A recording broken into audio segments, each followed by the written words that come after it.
I made up piano songs in a Michelin star restaurant for 4 hours, and here's how. I was recently invited to play the piano in a Michelin star restaurant, and instead of learning sheet music or mastering a whole bunch of songs I had to memorize, I decided to improvise and make it up for the full 4 hours. In this video I'm going to walk you through the color block method I used to do this, and how you can master the piano to perform for hours in front of a real audience too, without memorizing sheet music. 2. Playing with sheet music was a very slow process for me. I always struggled with sheet music. It really didn't help me to master the piano. It was hard to memorize so many notes. I decided I wanted to know how to create my own music.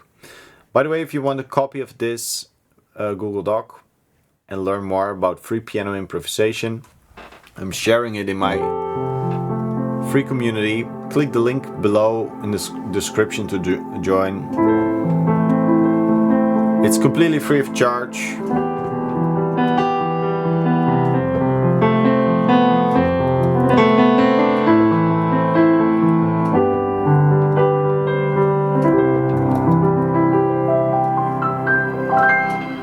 And after years of repetitions, I realized I had accidentally built my own system.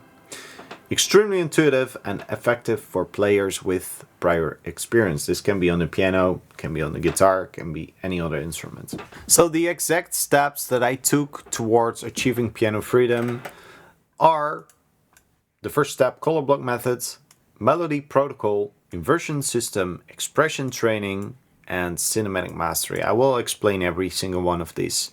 Let's start with the color block method. Each color block is a predefined pattern that you can use on the piano. This is something that anyone can learn in one day. Now it will take some time to make it sound beautiful, but anyone can learn it in one day. This is one of these patterns. And when you repeat them over and over and over,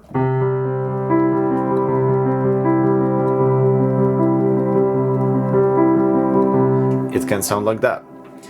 That will start to get boring pretty quickly. So I came up with 5 colors in total. We have the red block, we have the yellow block, and I will introduce the other ones later. But first I want to talk about that you can change the position of the color block anywhere on the keyboard. So right now we're only using white keys.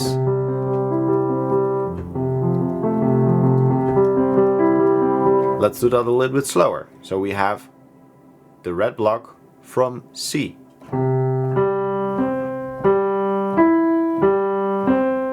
And then we move our left hand to the F. Let's cycle that.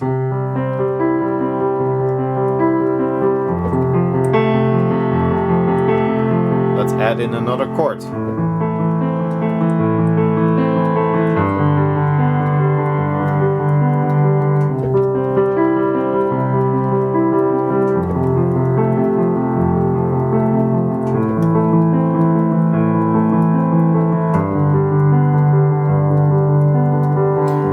So after a time this gets boring, because it sounds nice, but after 1 minute it gets boring. That's why I came with the other colors. So let's randomly choose colors: red, yellow, purple, green.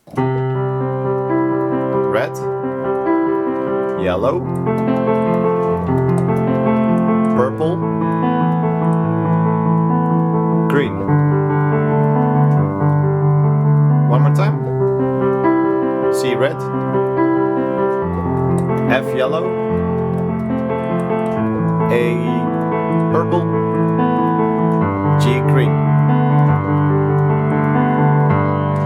And with this you can combine all the different colors, all the different letters, and then create your own color block arrangements.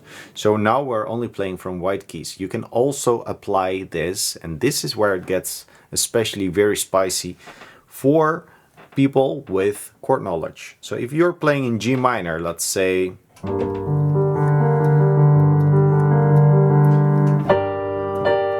playing E flat major, C minor, D major.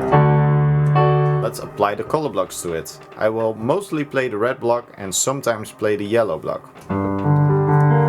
G minor red.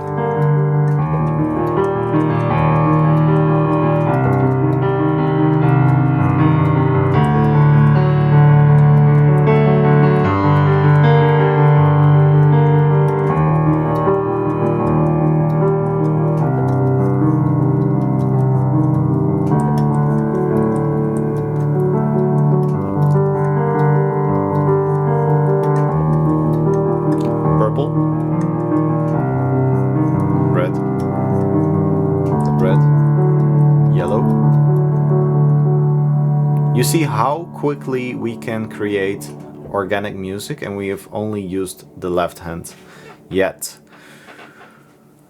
So now we're going to the melody protocol. We're going to talk about stable and unstable notes.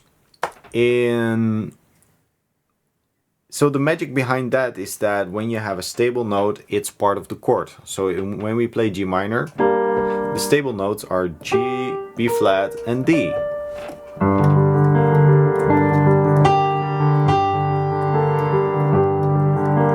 Now I also played the A, which is unstable, because it's not part of the chord. So what do we learn in the melody protocol?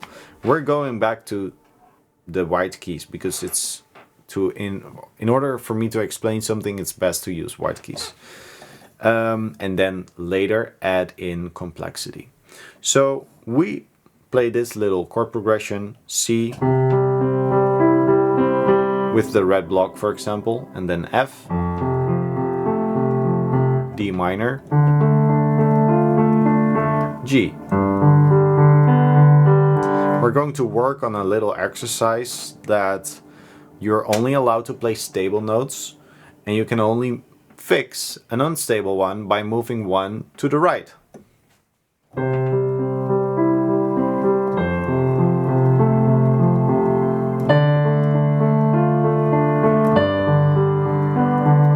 So what happened here? We played the C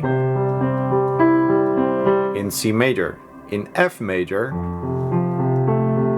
the C is part of the F major chord. So we can still play the C. In D minor, the C is not part of the chord. So we have to, by applying this rule that I just mentioned, we have to move one up. So then we are going to do this. In the next chord we have G major. Of course this goes all pretty quickly, and I will all go in depth about this. But I'm sure you get the hang of it. When you apply this, you can already improvise. And I'm only at the second point of the program.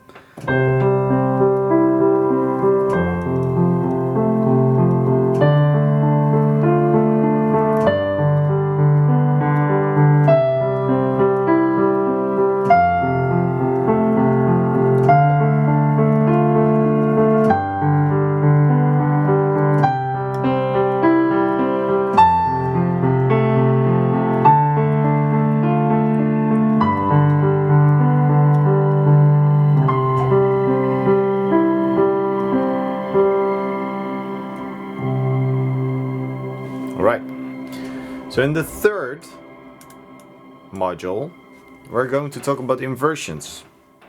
What are inversions? We have chords, we have intervals, and we have notes. A note is just one note, one key, whatever. An interval is always two notes at the same time or separate. And a chord is always a minimum of 3 notes played together. And in the inversion training, we're going to learn how to play the root, the first position, the second position, and the root again. And we will cycle through it. We don't only do that for C major. We do it for any key on the keyboard. So we start by doing only white keys, then adding one black key, two white keys, then two black keys and one white key, and then three black keys. And eventually you will move across all keys in order to get the fluency in all of these areas. The fourth is expression training. It's basically my favorite because we're going to talk about human emotion and we're going to break it down, which is a very exciting topic, especially these days with AI, where people say that you cannot recreate human emotion with robots. And honestly, I'm here to tell you that I think it's possible. Like if I had to break down human emotion, we're only talking about two components, two parameters. We're talking about dynamics in music, and we're talking about speed. So if I would play a color block, very robotic, it would sound like this.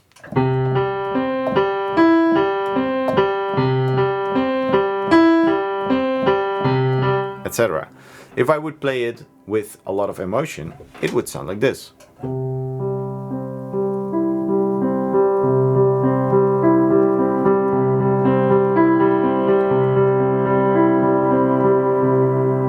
So we're trying to get something from the nature and apply it to our art. That's something that artists do from any art discipline, painters, yeah.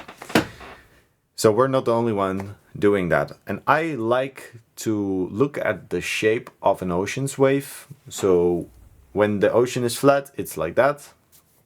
But if you have a wave coming, it gradually grows and gets higher in the intensity, and then it reaches its maximum intensity, and then it goes down again, and all gradually. So that's what we're trying to achieve. We're starting slow and soft, and gradually, with incremental steps, we're speeding up, adding more pressure,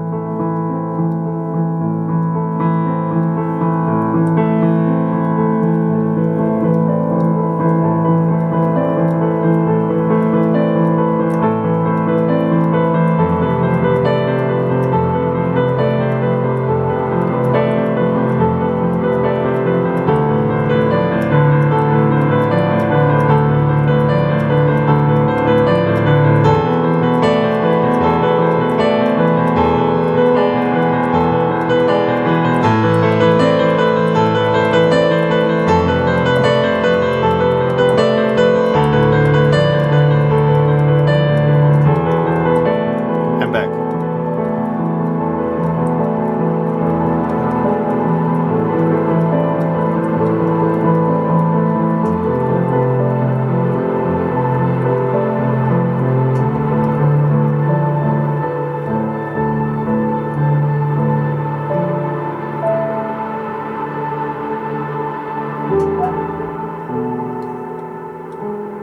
So that's kind of the idea about recreating the ocean's wave shape and applying it in our music. Does it make sense? And in the last training, Cinematic Mastery, we're going to talk about ear training. Because everything comes down back to training your ear, and we're going to learn intervals, the distance between the notes. It's essential to instantly hear nice resolutions when you're improvising. We will walk you through that. And if this is something that interests you, I currently have 10 spots open to work with me one-on-one to reach piano freedom.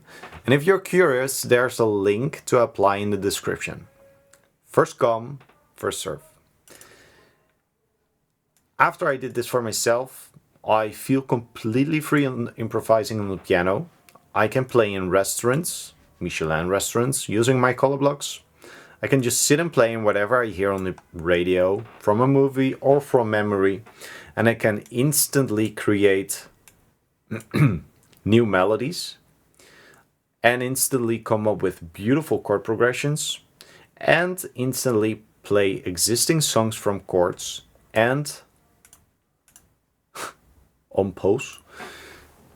compose my own work.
So if you would like to do that, join the free community. Let's get in touch, let's chat in the DMs, let's talk, and let's jump on a call. And thanks for watching this video, and I look forward to see you around. All right, thank you. Bye bye.